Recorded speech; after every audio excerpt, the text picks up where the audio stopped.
After the birth of her daughter, life took an unexpected turn for Lara. What should have been a joyful chapter quickly spiraled into a battle with chronic illness. In this raw and revealing conversation, you'll hear how one moment of joy led to a long journey of pain, resilience, and deep inner healing. If you've ever felt blindsided by your body after a major life event, this story will speak to your soul. Welcome to Awakening Soul Divinity, your sacred space for deep healing and transformation. Listen to inspiring conversations with healing experts, spiritual guides, and teachers as we explore ancient wisdom, modern healing, and powerful stories of change. I'll also share practical insights from my personal journey, from spiritual crisis to inner purpose. Whether you're seeking to overcome anxiety, embrace your true nature, or awaken your higher self, this podcast offers guidance to help you transform your life and elevate collective consciousness.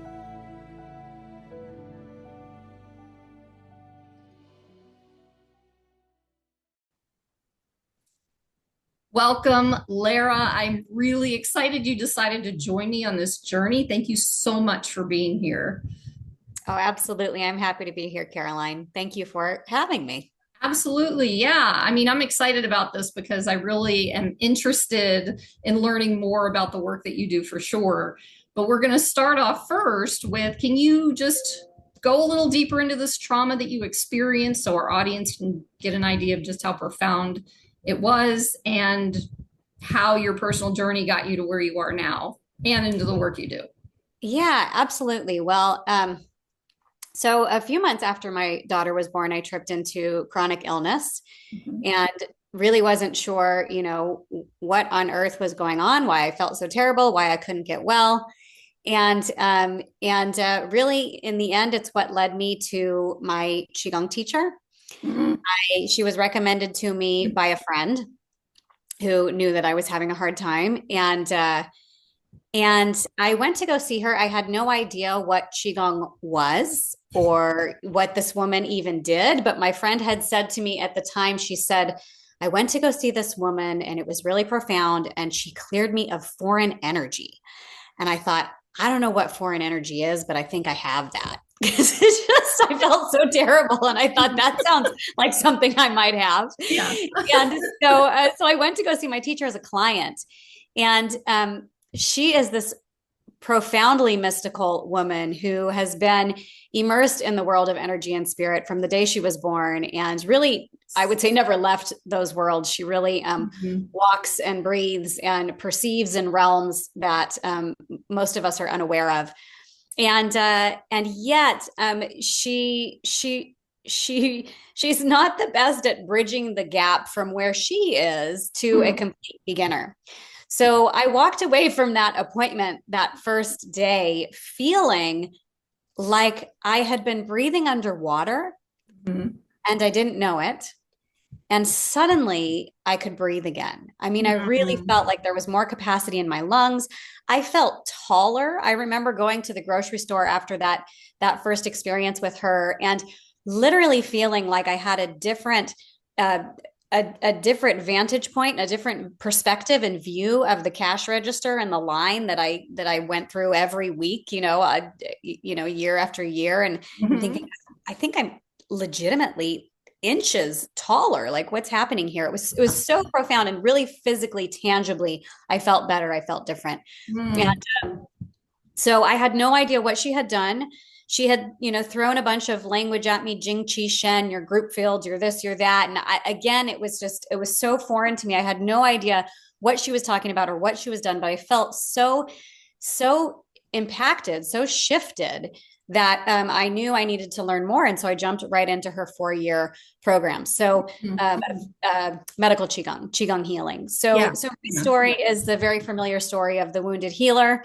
And, while I recognize that our challenges most certainly hold opportunity for deep learning, there's always the gems and the journey and the jewels and the journey. And yet I'm at this place in my life where I'm also acknowledging that it's perfectly okay with me. And I also believe in learning from joy and abundance and, and love, Yeah. Yeah. positive reinforcement. And so there's, that's sort of the long and the short of how I ended up where I am. Wow. Yeah. And that's interesting. I was wondering if you could share a little bit about your like personal experience before you went to see her of what you were working through as far as the illness. Yeah, I just felt terrible. I had contracted, we had taken a trip when my daughter was 3 months old Mm. and flown across the country in December, in the middle of winter when our bodies are more vulnerable and our immune systems are more vulnerable. And I've also since learned that they say that in Chinese medicine that the woman's life light is most exposed and vulnerable during the first year postpartum. So for an entire year postpartum. So it's not even necessarily that the baby is more vulnerable, but also the mother, right? We're breastfeeding, we're low on sleep, all these things. And so for a full year postpartum, we're quite vulnerable. And so we had taken this trip, and I came back from that flight and had contracted strep throat. Okay. And then it kept coming back and it wouldn't go away. And then it sort of morphed into just feeling these waves of fluishness that would come and go, and just feeling rotten off and on. And I just couldn't quite seem to kick it. So that was how it started. And then over the years,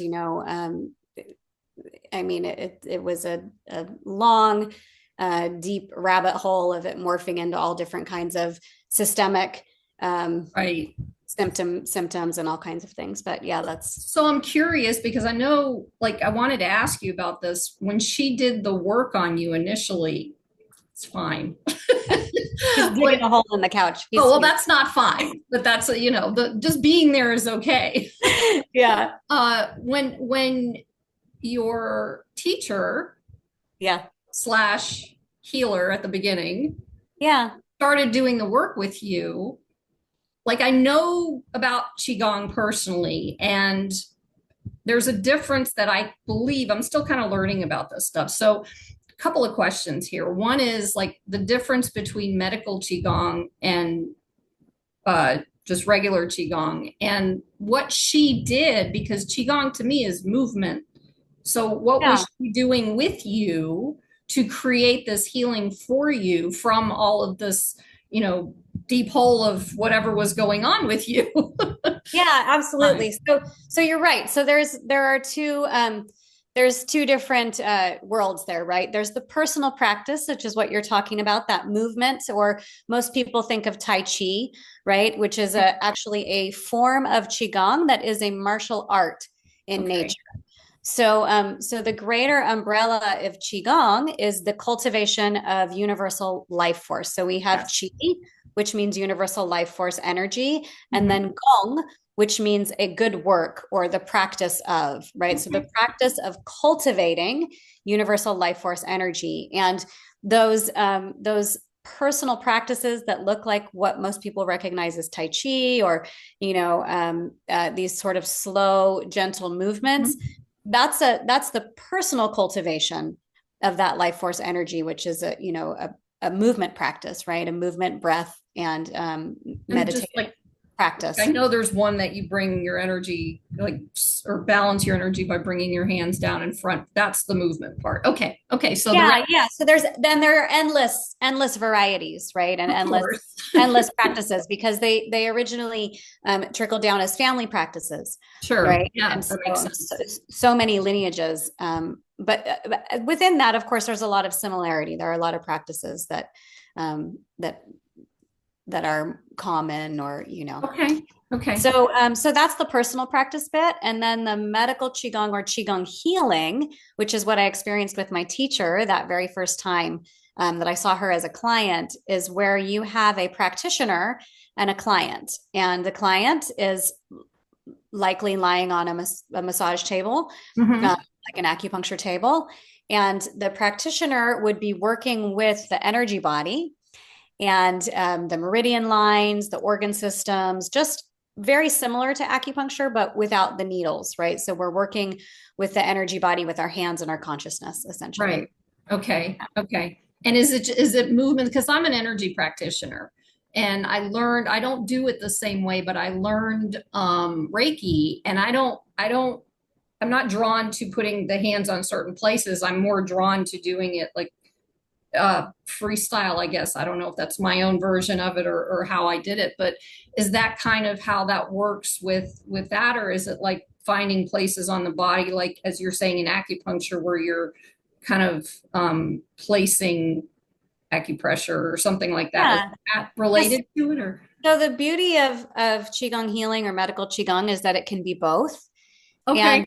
And so because we're not working with needles specifically where we have to put them in particular points along the meridians, we can also do that. And we also Mhm. do work with particular points along the meridian system with, a very gentle pressure. But it's really energetic what's happening, even though sometimes we might be touching specific points along the meridian lines. But then also there's greater forms. And because it is energetic and we're not limited to needles, there are much greater forms that we can work with. So moving through the field like you're talking about, or Yeah. addressing foreign energy, for instance, or bigger Yeah. sweeping movements, or Yeah.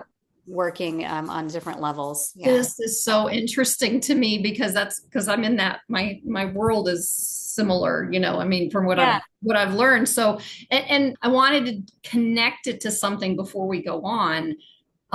So I'm curious about something. It's kind of hitting me, and how it might be related in healing the mind and the body and the spirit. Um, Ancestral trauma. How can this help? Mhm. Because I've done a lot of healing, personal healing work with ancestral trauma, and I haven't done yet, because nothing, I haven't found anyone yet who might be able to use this type of thing with that, because I have something going on, and I've been working on it physically, mentally, emotionally, spiritually, the whole thing, but I've never had energy work done on it. So Yeah. I'm curious how, if that would even relate to it. I think when we have ancestral trauma, um, the traumatic pattern, no matter where it originated or where it came from, it's right here in the present. Exactly. Right? Yes. Okay. And so we have this opportunity to heal that here and now, right? And so this was something that my teacher said at one point, that if you want to know, some people get really curious about past lives, and not that there's anything wrong with that. There's so many ways to explore, this experience, but if you want to know what happened back then, just wait 5 seconds, because it's going to repeat itself. If Yeah. it's in the field, it's Yeah. here now. Oh, 100%. So, Yes. so any of the work that you're doing to work on yourself in the here and now is healing that ancestral lineage. And we might name things a little bit more specifically at times, and work with them in a more pointed way. But I found that very helpful when she spoke about it in that way. That makes a lot of sense. I didn't know if there was like a direct, work process, whatever, that you could do with that, or if it was part of the whole thing. So it sounds like it's part of the whole process. Yeah, it is, and we do look at clearing foreign energy, for instance, from the ancestral lineage, and like I said, we can name things specifically like that, but um, uh, it can be helpful. I don't know that it's always necessary. Like I said, there's many ways, right? There's so many ways Yeah. there's so many ways to heal. There's so many ways. A different way is going to speak to every different human, where they have their aha moment, where they get their healing, where it comes full circle, where the big picture finally drops in. I know. Everybody is on their own unique journey. And that is one thing that I love about the medical Qigong, and the way that specifically that I work with clients, especially adding in the tension and trauma releasing neurogenic tremor, which we can also talk about. Yes. But Yes. every single body, everybody is entirely unique, right? And there is nobody else who has had your unique experience and all the infinite details that add up to who you are now, including your ancestry, right. you know, and so there is going to be no one way to heal for, you know, there are infinite ways to heal for all the infinite ways that we've gotten to where we are in the here and now. So whereas with a lot of like traditional acupuncture, for example, is somewhat based on the differential diagnosis process of Western medicine, right? So for earache, you treat this point, and for knee issues, you treat that point, and for, you know, a digestive disorder or constipation, you treat that point. And right. that can be helpful symptomatically in getting things moving and getting energy moving again where it's stagnant. But the way that I work and the way that I learned from my teacher is really much more about addressing the incredibly unique underlying energy pattern, right, that is manifesting in the physical. And so you can have 10 different people with constipation, and there are going to be 10 completely different energetic patterns underlying, you know, how and why they got to where they are. And so it's a much more personalized medicine, really. Yeah, and you just made me think of something. Yeah, that makes a lot of sense. The underlying piece of it, though, I'd like for you to kind of elaborate a little bit on it, because the thing that popped into my head is trauma.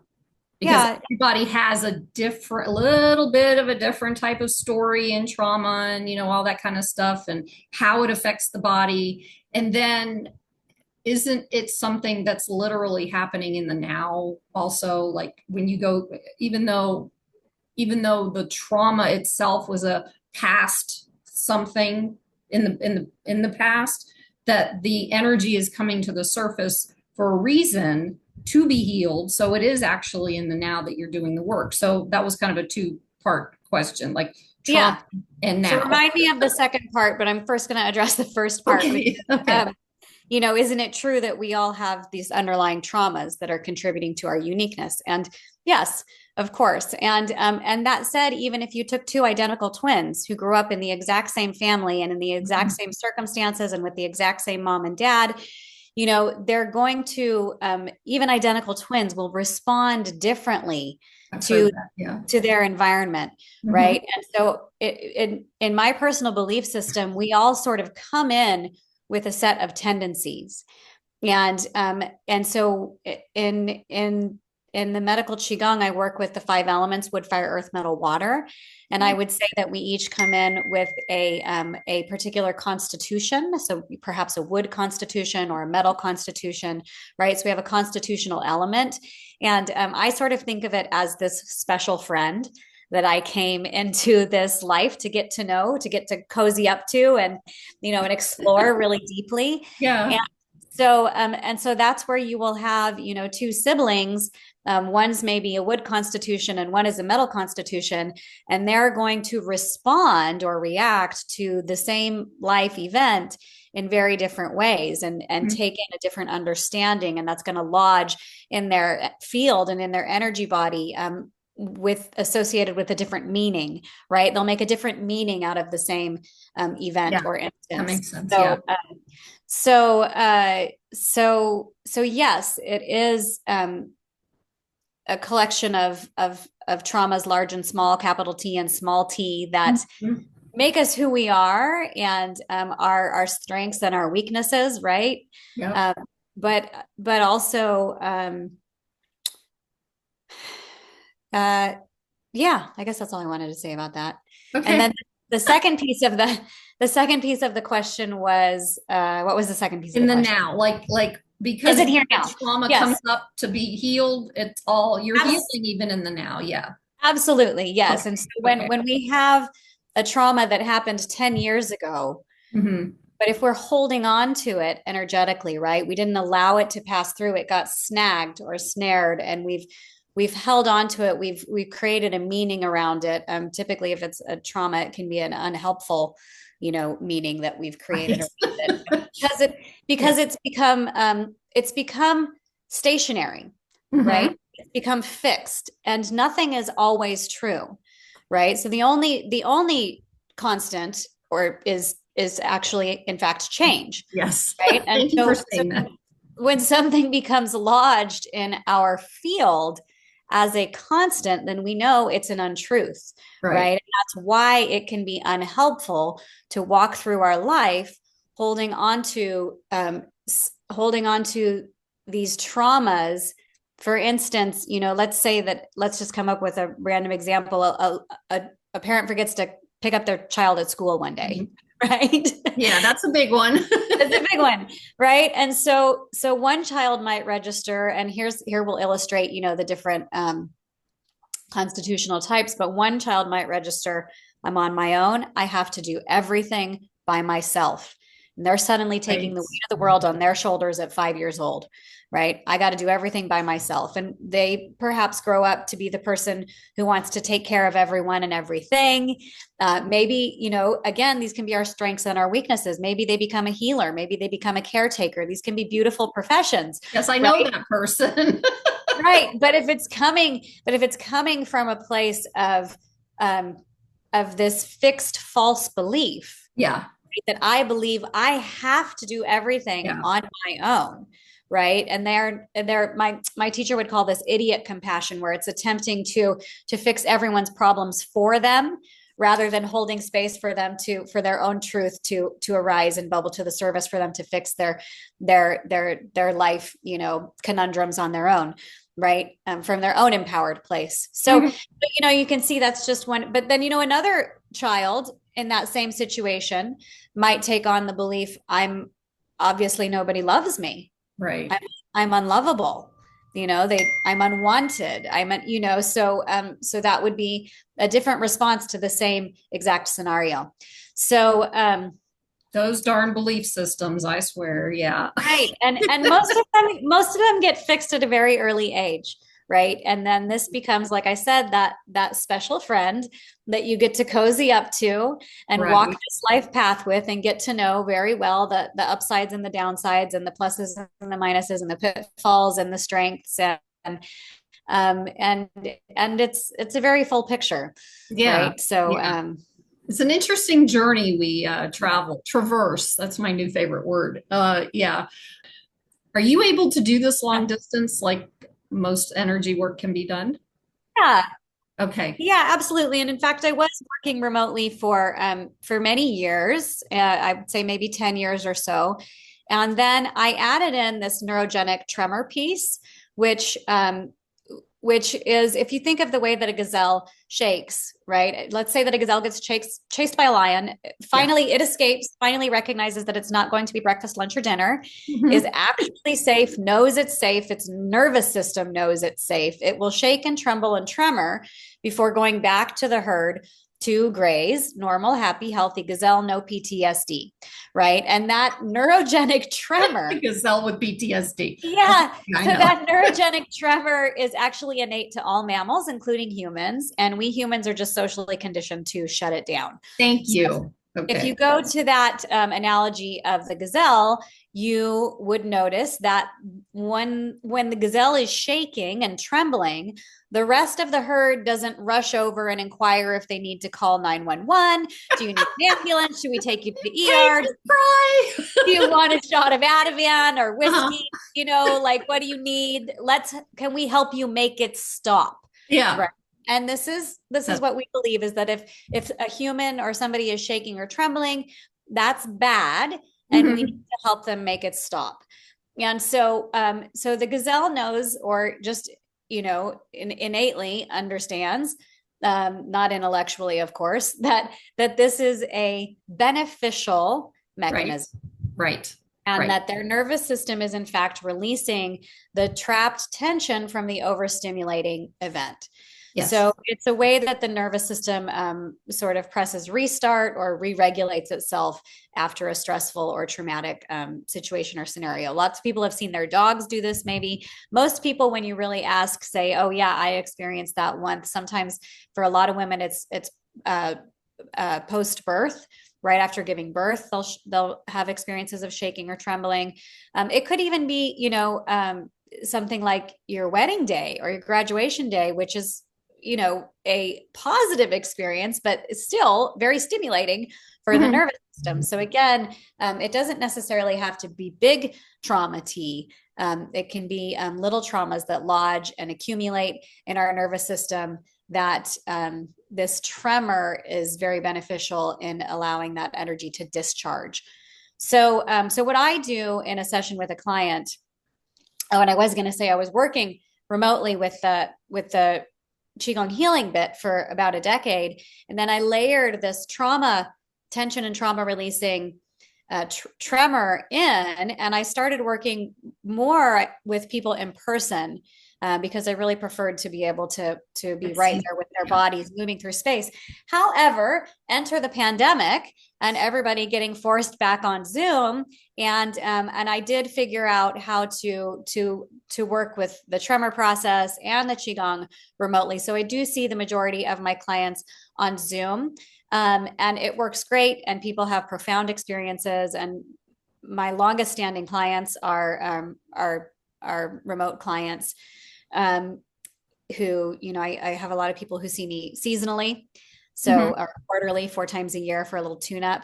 But I do. All of that said, I love working with people in person. So I actually give a discount to anyone who's willing and able to show up here on the Central Coast of California. I live in San Luis Obispo County, just because I want to encourage less screen and more actual, uh, human in the flesh interaction in my Yes, life. yes. Personally, for Yeah. myself, I prefer to be off the screen.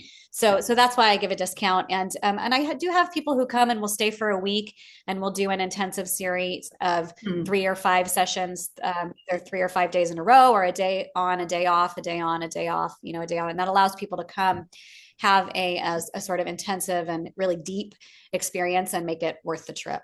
So Wow, that's incredible. Oh wow. Okay, you're blowing my mind here. First of all, I live yeah, in Florida, so that's really far away. So that was like, yeah, ooh, 5 days. You know. Um, and then the whole part I wanted to share, like when I talk when I have these conversations on this podcast, I usually share a little bit about my personal experience so people can hear, if I've experienced something that the person my guest is talking about, right? So this whole neurogenic trembling thing, I don't remember exactly when it popped into my life, but can I just say it was the most eye-opening, aha, this is the number one tool in my toolkit mm, thing that I have used for, like I said, I think what happened was I started with a personal development course. And what they did was, and I don't know why they called it a fear mattress, but what they had us do, they blow up a mattress and they have people around us, encouraging us or whatever. And then somebody at the head of us kind of guiding it. But we would actually do a temper tantrum on the fear mattress. And I was paying attention and I was like, well, I'm releasing energy, but I don't feel, for me at least, that it was fear. I felt it was more anger because I was never able to release anger, right? So yeah, I would contract all this anger, because I was never allowed to do anything with it. And as I started doing it, I was like, okay, because when I had temper tantrums as a child here and there, I was shut down. And I feel like children having temper tantrums is neurogenic tremors in my mind. You can tell me if I'm wrong, but that's what it kind of led to. And then yeah, and so what it led to was me giving myself permission. And then for about 2, 3 years, like anytime I could feel something of an emotion coming up that I didn't feel like I could control or I could deal with, I would get in my bed and have my temper tantrum and let it out and And of course, I'd have to stage the bed after I was done so I could sleep in it, you know. And I just remembered how well that worked, just being able to release the energy of for the emotion that we were holding. And that's not, I would guess that it's not similar to an animal because we don't, I mean, they have emotions, but not like we do. But when I did that, it started to release, and it was like a progression. And then when I started doing the work in the ancestral trauma or the ancestral healing work, my ancestors would come through me and I don't even know how to say this, like they almost like nudged me into having one of these, and I could feel it, and it wasn't my emotions that were doing it. I could feel them coming through and like moving my body, and I would let it happen. And when that happened, more stuff came out, and I was like, wow, this, look, it society always likes to put us into a box of being some kind of automaton or whatever. And for us to be able to experience something like this, for me to have experienced something like this and shifted my life because of the neurogenic tremoring, can't say it, a little challenging. I have to say, I'm really glad you brought that up, because people, I think, need to hear about this stuff, because that, like, you can go into cognitive therapy for years and never get rid of the problem. You're still got it because it's in your system. But when you do this work, you're literally getting that energy out of that. So now go ahead, please. Kind of the difference between the temper tantrum and the neurogenic tremoring. If there's, because it looked like you were going to say something that was a little bit different, I guess. Yeah.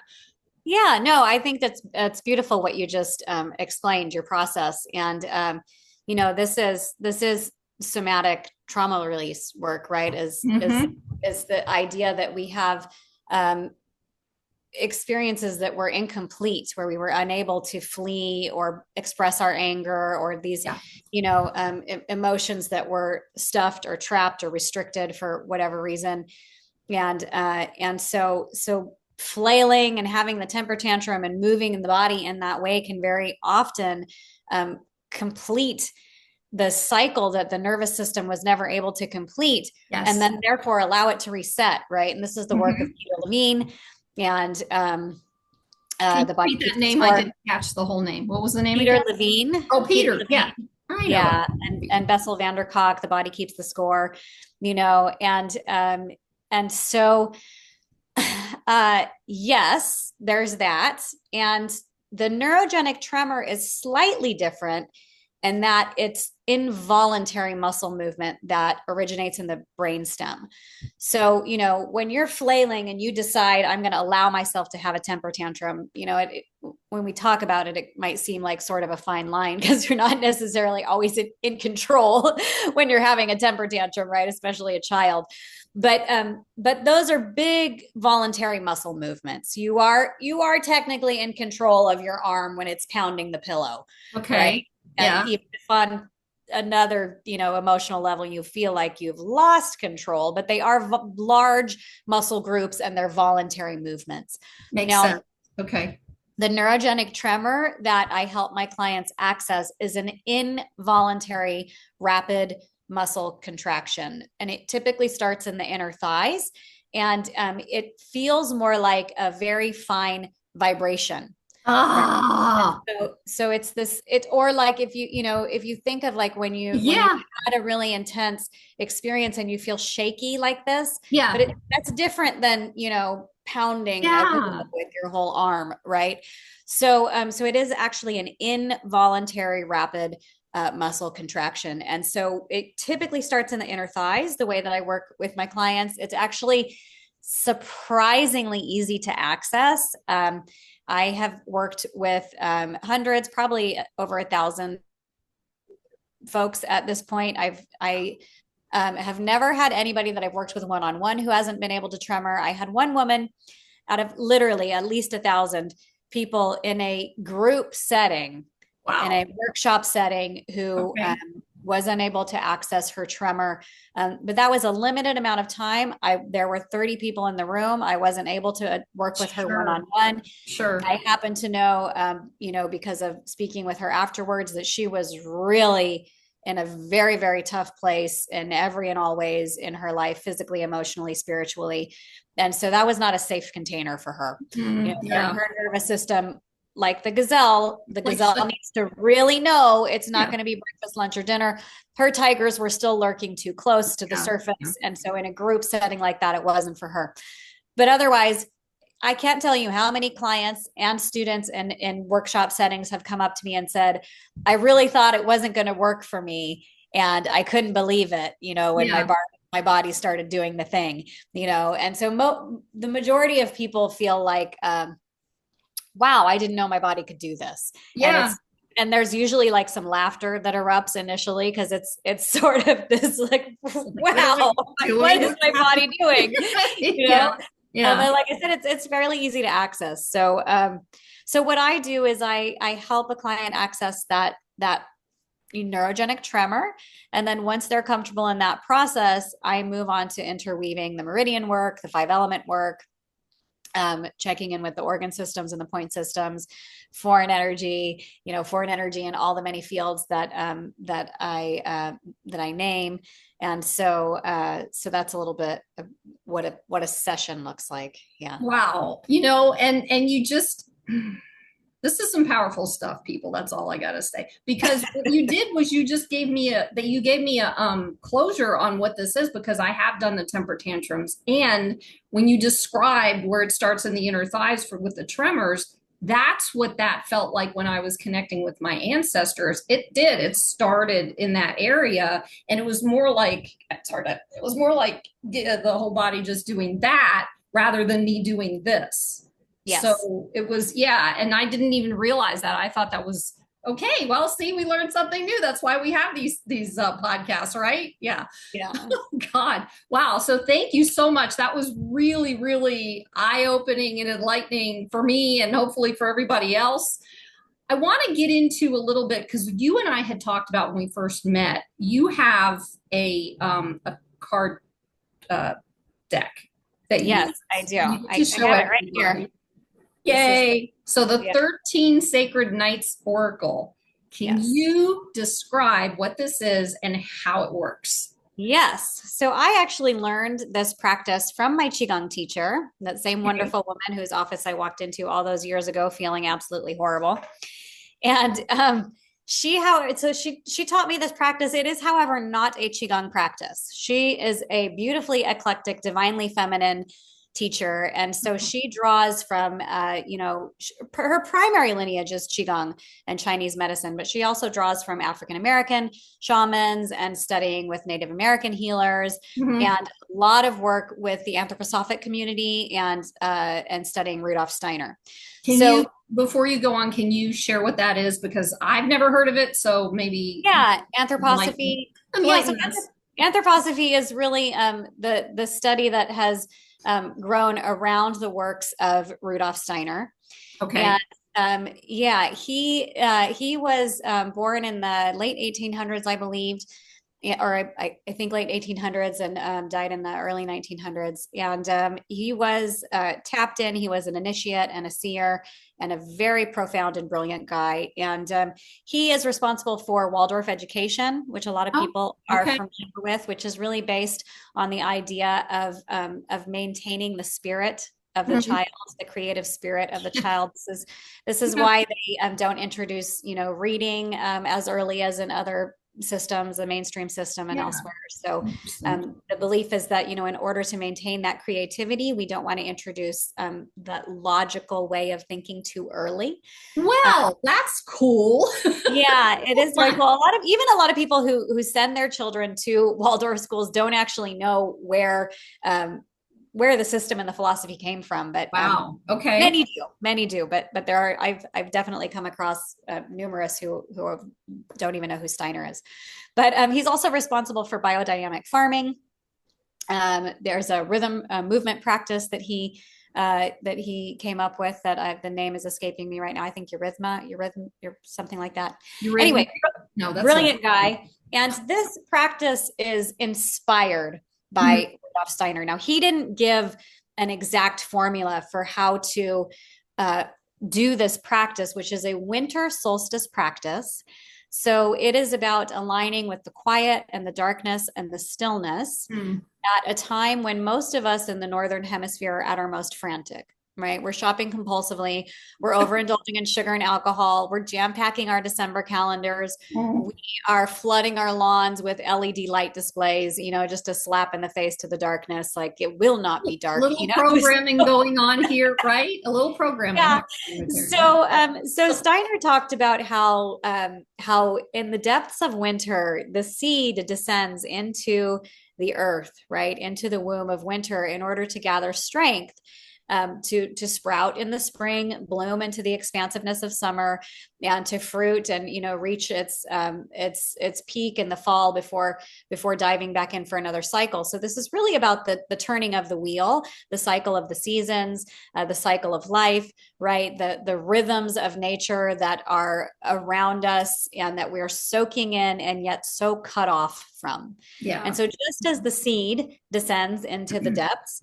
in order to gather that strength, so too does the human soul descend into the depths of the darkness if we allow it to, right? In order Right. to gather the spiritual strength that is needed for the coming cycle. And I also like to think about as within, so without, as above, so below. The sun, what is the sun doing at the peak of winter during the winter solstice? Well, we reach the longest, darkest night of the year, Mhm. right? We're at the most yin time of the year in Chinese, right? Philosophy. Inside, yes. Everything's going inside. Everything's conserving energy, drawing energy inward. And at the solstice literally means sun stands still, sol si Mm. stere. So the sun actually appears to be stationary on the horizon for 3 days after the solstice. And this was a time in ancient times when, ancient peoples would be holding their breath, wondering if the sun and this life and warmth giving light was going to return, right? It was this shadowy, uncertain time between realms when the veil was at its thinnest. Mm-hmm. And then on that third day, the sun begins to move again on the horizon. The days slowly begin to get longer. So it's the return of the light, it's the triumph of light over darkness. And so this is happening externally on the horizon and in the cosmos and our relationship to the cosmos, right? It's also happening internally. So in the infinite darkness, right? This is the 0 point of the year. We're in the infinite field. And from that place of infinite possibility of darkness, right, emerges our own light, our own spark, our own creative inspiration, our own divinely creative inspiration for the coming cycle. So if we bring attention to that, if we bring our awareness to this process, to these rhythms, to these patterns, to these flows that are happening all the time, whether we know it or not, it's very, very empowering. We can be more conscious about setting our intentions, planting our dream seeds in the fertile soil of the darkness in the womb of winter, so that our little inspirations for the coming year will sprout in the spring, fully expand in the summertime. We're fully expanded. Our energy bodies are at their most expansive. We are living the dream that we planted in the depths of winter, right? And then in the fall, we can do some reflection, take a look at how the year went. What do we want to keep for the coming cycle? What do we want to throw on the compost pile, so to speak, before diving back in for another cycle? So that's what this practice is about. It is 13 days long. And the way that it's structured, each day corresponds to a month in the coming year. So, and I know that 13 doesn't add up to 12 months. I was just about to ask you about the 13-month calendar anyway, but yeah. Yeah, the first day is a reflection or a foreshadowing of the entire cycle to come, and then the following 12 days, the 12 calendar months. And again, Steiner didn't give an exact formula of how to do this practice at all. He merely talked about, the opportunity, right, to receive directly from spirit to the degree that we are aware and willing and partaking in this rhythm, in this process. But the number 13 is a very special number. There are 13 moon cycles in the year, and therefore 13 female fertility cycles. And with the whole happening of the patriarch coming in I knew this was coming. Yep. And crushing all of Yeah. the divinely feminine and matriarchal cultures, and really intentionally eradicating any trace of goddess worship. That number 13 went from being divinely feminine and revered, a very special, honored number, to being the number of witchiness and bad luck and superstition and all the things. Right. So originally a practice like this would have been done with the moon cycles, but because we work with the sun calendar, it is still divinely magical to just tweak the practice so that it fits into our life and our way. And it's really about being in conversation with God or the divine or spirit or source or the quantum field or whoever or whatever you call that something greater. So as long as we're clear on our structure, it's really profound, actually, the guidance that comes through. So we're drawing oracle cards for each of the 13 nights. We're journaling. We are setting our intentions. We're in conversation with that something greater, and just really taking those 13 days to be exceptionally present and aware of this co-creative process that is happening all the time, whether we are aware of it or not. So, and then, during this season, we are supported by the true energies that are happening in the world around us, right? So this process is amplified. So it's really amplifying the co-creative process by aligning with nature. Okay. Wow. That was a lot. Wow. I have no words. Because here's the thing. I mean, all this research and all this information that I've looked up for years, you just kind of, it was all right there. I've studied Native American spirituality and how they worked with nature and the earth and all that kind of thing, and the ancients, and how like the Mayan people and all these other ancient civilizations or whatever were lived by lived by nature and by the stars. And when patriarchy decided to take the calendar from 28-day months, 13 of them, and our cycles as women, our menstrual cycles as women are 28-day cycles, and by changing all that, it kind of messes us up a little bit, and all these different things that are going on, and it just like eye-opening, everything that you said. I'm like, oh, okay, well, yeah. And then the Gregorian calendar, because they were only doing it because of for business. It had nothing to do with like connection or human or connecting with the earth or nature or they didn't care about that kind of stuff. They did it for practical reasons, whatever those were. So you brought the word nature in. And I want, if you can explain to people why it's so important to align with nature, and how do we do that? Yeah. Oh, well, one of my core underlying beliefs is that the more we align with nature, the more we align with our own highest human potential. Yeah. And the more that we separate ourselves, cut ourselves off, attempt to out chemical or out technology her, the sicker and more dysfunctional and more miserable we become. And here we are. Yes. So if you look at nature, right, there is divine intelligence running throughout. There's the Fibonacci spiral and sequence, and you see it in a pine cone. You see it in the way that petals are aligned on a flower, branches on a tree. It's just, there is this order. And I had a conversation with a man once who was really not a spiritual person at all. And he kept getting hung up on the word intelligence, because I would say there's intelligence in nature. And I finally realized that I could use the word order, There's Oh, in nature, and that was no longer a trigger for him. But there's design, right? There's order, there's design, there's mathematical perfection, there's intelligence, whatever you want to call it. mhm. And the farther away we get from her, the more things start to break down into chaos, right? And that there's a lack of order, which is a lower frequency.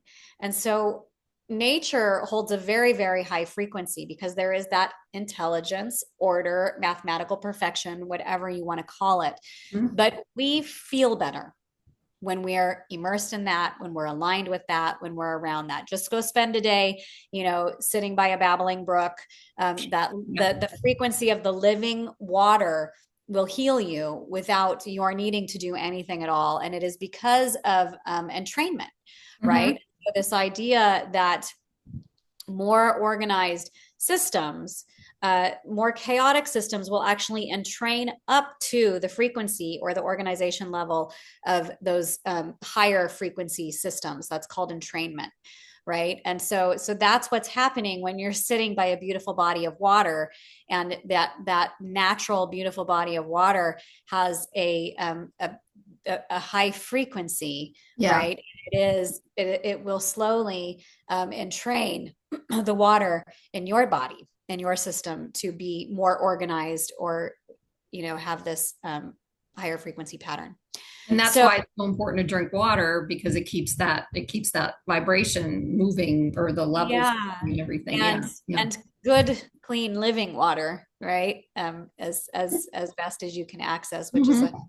whole other rabbit There's a hole lot of whole other conversations that could get, conversation of well, you could water. come back about 16 times on this one. Yeah, hopefully, yeah, spring water is beautiful, but remineralized, vortexed, highly filtered water, because of course our municipal water is. This is I'm gonna give a shout out. Santivia is uh, a Canadian company. It's a Canadian company, and this water filter is mineralized. It can get rid of PFAS. It can get rid of all the whatever stuff is in there, and it raises the pH in the water. mhm. So that's the one I have. So there's another filter that will actually take out the fluoride at almost, I think it's like 90% or almost 100% or something like that. So it is really important. I can tell the difference on how I feel depending on the type of water that I drink.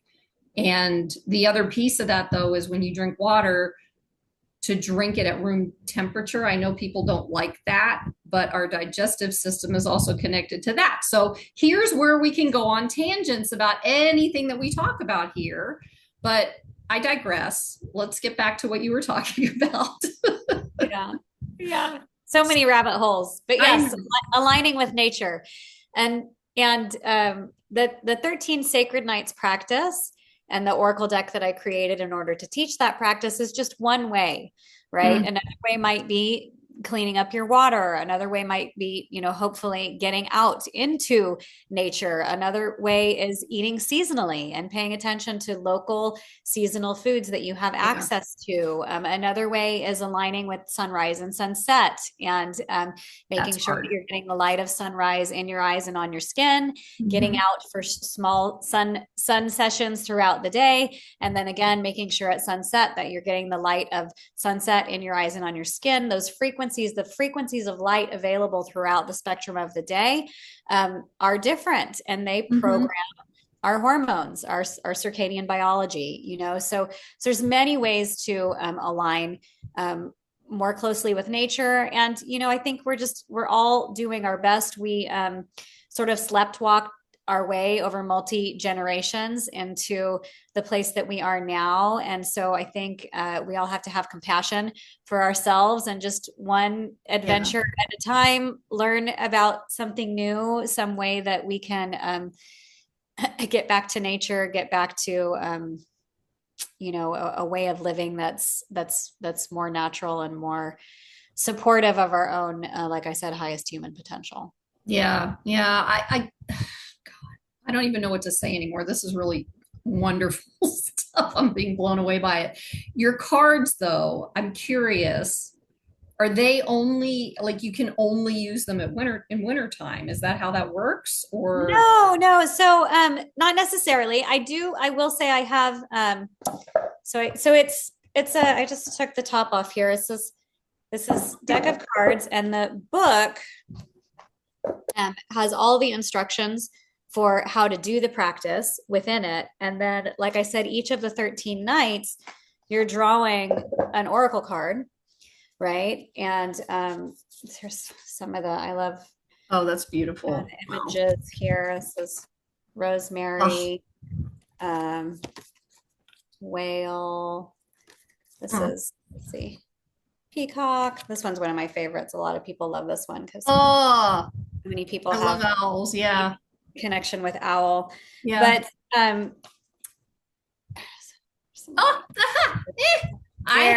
bears my yeah, beautiful. Wow. So there's these beautiful cards, and then along with each card there is a little essay that has a theme, something to think about, something to sink your heart and your soul into for a period of time. And then each card has a meditation that goes along with it. And if you were to use the deck as it's designed during the 13 sacred nights, you would be drawing a card for each night, right? And then you have a theme and a guide for each month throughout the year. However, I have so many people who have just fallen so deeply in love with this particular oracle deck that they inevitably write and say, do I really have to put it away? Can I use it for the rest of the year? I was wondering, because I was like, wait, I don't want to just use it once a year. Are you kidding me? Yeah, so the answer is that like with any divining tool, it's personal preference. It's up to you. And the deck, do you like in all my decks at the beginning of the books, they have it set up where you can do like certain types of readings, and then there's like a big reading, a daily reading, and that sounds like what you're talking about. Like so some people do like to keep this deck. People who have many oracle decks, there's those people. Some people collect them. It's a big thing now. So some people like to just tuck this away and use it only for the sacred nights once a year. Okay. Other people, like I said, have fallen so in love with it, they draw from it daily. Yeah. You could use it either way. I did in this new edition.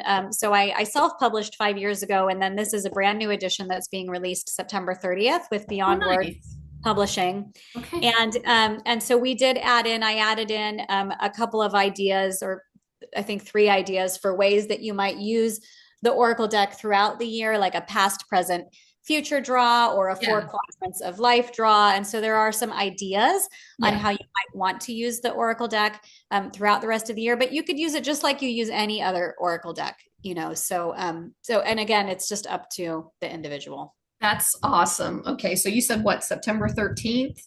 September 30th. So 30th. I have to wait that actually long? Be arriving. They were set to drop, I think, September 3rd.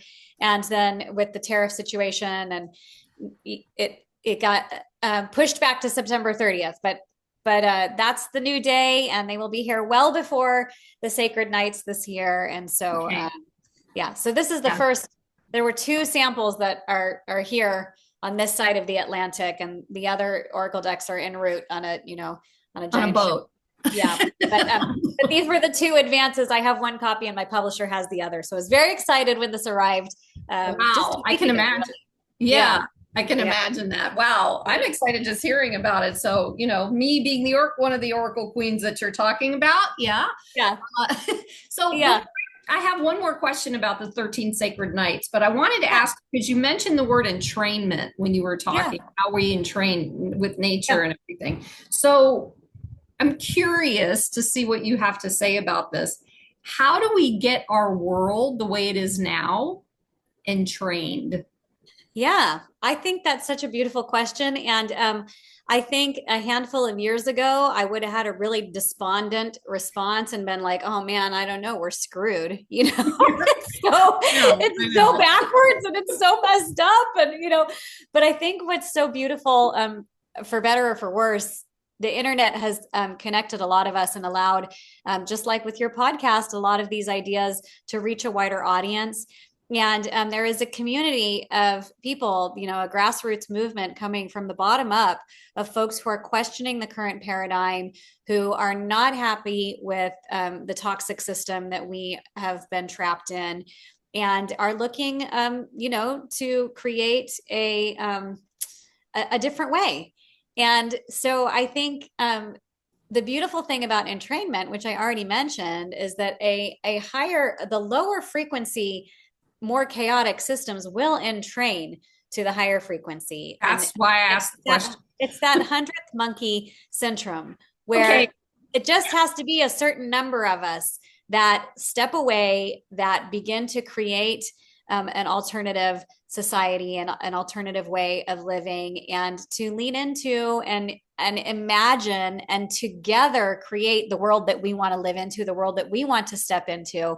I'm a part of this beautiful community. There's a gathering once a year called Confluence in Texas. I came in through a beautiful man named Alex Zeck, one of my nearest and dearest soul connections. And he hosts this incredible yearly event called Confluence, where there's all these brilliant minds coming together that are indeed looking to establish a different way and to up level our reality as humans, in love and light and brilliance and curiosity And truth.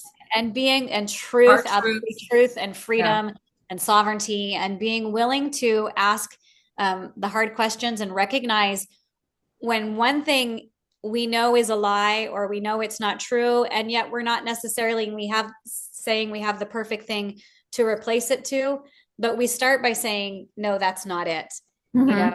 And then through community, the truth and the beauty that we're so desiring begins to percolate to the surface, because none of us can do it alone, and so we're all in this together. And I just largely due to this Confluence community, and thank you, to my friend Alec, I really do feel optimistic about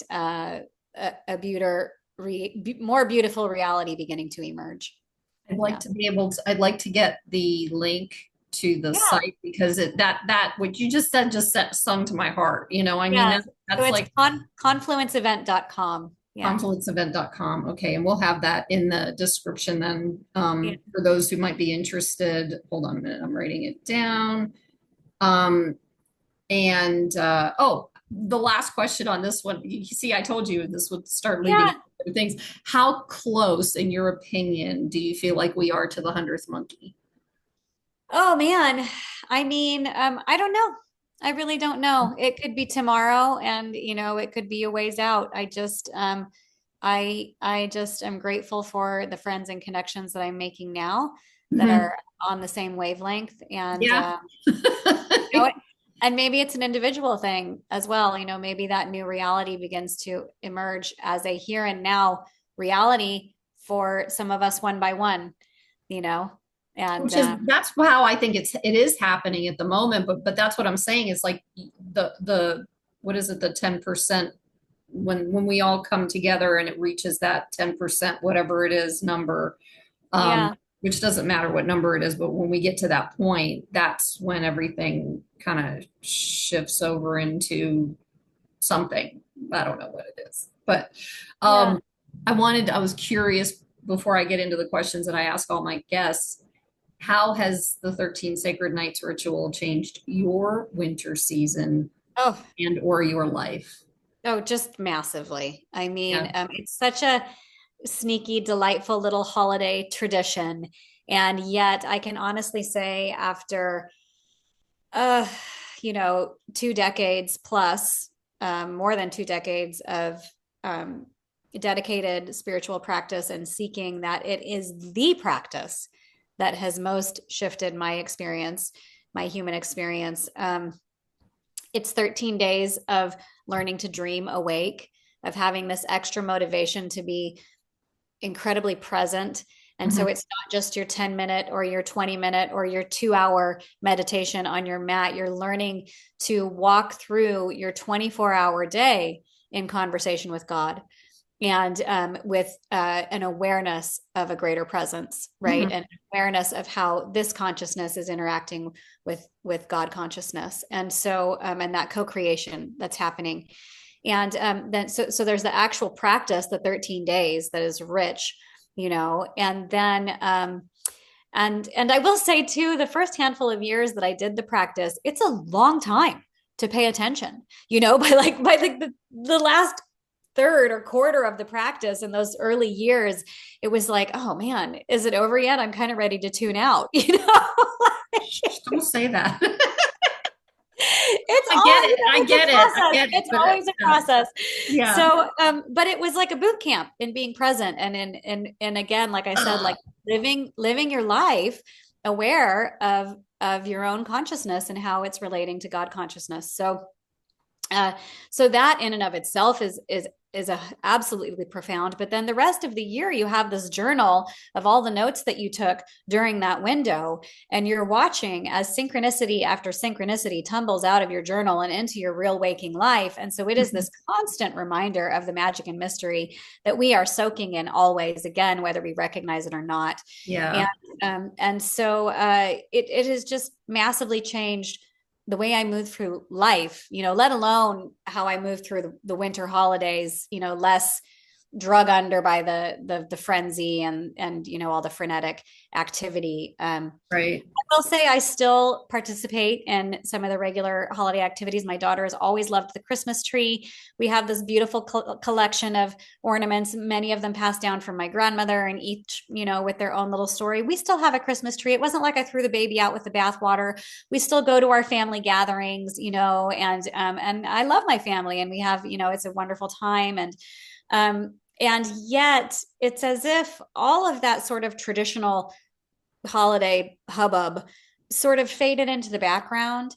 And as the longer nights approach and the weather begins to turn and, and the temperature drops, my focus has really shifted towards this opportunity to reset, to replenish, to tap in, to connect, to drop in, to rest and to connect with the divine. And so again, as the sacred nights approach, as the winter season approaches, as Christmas approaches, whether that's Hanukkah or whatever your tradition is, I still partake in that, but it's from a much gentler place, and my heart is really soaking in something much more sacred. And I often say it's like I feel like I'm walking around with a sacred little secret in my pocket. Like I like that. yeah, and so my daughter, Mom, we need to go get our Holy Nights journals or Sacred Nights journals, and so it's the holidays have a different flavor for me now. There's just a different energy that I'm soaking in, even though I still, like I said, participate in some of the more mainstream traditions. That's wonderful. Yeah. And when you were saying that, I'm like, you have to have a pretty big imagination in Florida of the changing of the seasons. Because it gets cool here, but the trees don't turn. They lose their leaves. Listen, I live on the central coast of California. We're not like buried in snow either, but you have coolness there at least, right?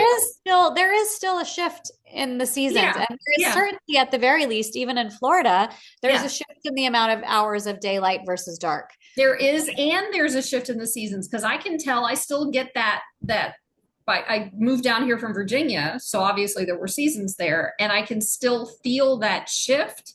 And I can still, I recognize the energy of that. So I know it's happening. It's just the visuals are like, hey, it's still green, but it's colder. It'll drop down into the upper 30s or lower 40s. It's like, oh, there's the cold at night, not during the day. Hopefully. Yeah. And again, the light changes. Yes. Right? So even if you're somewhere where the weather doesn't change so dramatically, the light will change. And I will mention here as well that if you are in the Southern Hemisphere, this is not a Christmas or a Hanukkah or a Kwanzaa practice. This is a winter solstice practice. So those in the Southern Hemisphere will be practicing in June, right? They would be, their December is June. And so Right. their solstice is June 21st. And then those 3 days of preparation. And then on June 24th, they would dive into their first sacred night. That would be a reflection of the entire cycle to come, July through June. July is like their January, June like their December. The first, month would be July. The second, like August, right, would be the Right. so on, and that's explained as well in the Oracle deck. So That's yeah, why we're so messed up with that Gregorian calendar, because if you don't bring that calendar into play with these cards, then it's normal. It's like a right. normal cycle because it's the northern hemisphere cycle and the southern hemisphere cycle. But then when you bring the months in, it's like, what did you just say? I don't understand, but I do. It's okay. It's okay. Yeah, yeah. So, if you could offer one piece of advice to someone just starting their healing journey, what would that be?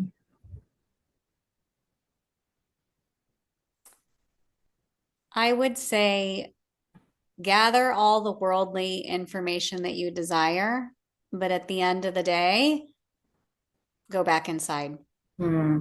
And that you are the only one who truly knows uh, the best way forward for you. And it's really, I think, tempting to hand our power over to authorities outside of ourselves, especially when we are feeling terrible and we just want somebody to help us. We just want somebody to do it for us. Like, you do it. You take, you Yeah. take the baton. I can't do this anymore.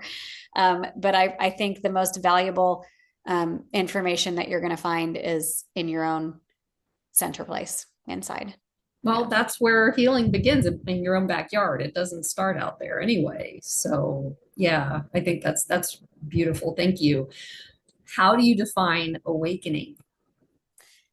Oh, I guess personally right now I would say it's recognizing that the co-creative nature of our own divine consciousness, and recognizing that we are consciousness, right? We are this sort of backdrop of space, the witness state that is always there, and it's the backdrop upon which our experience is painted.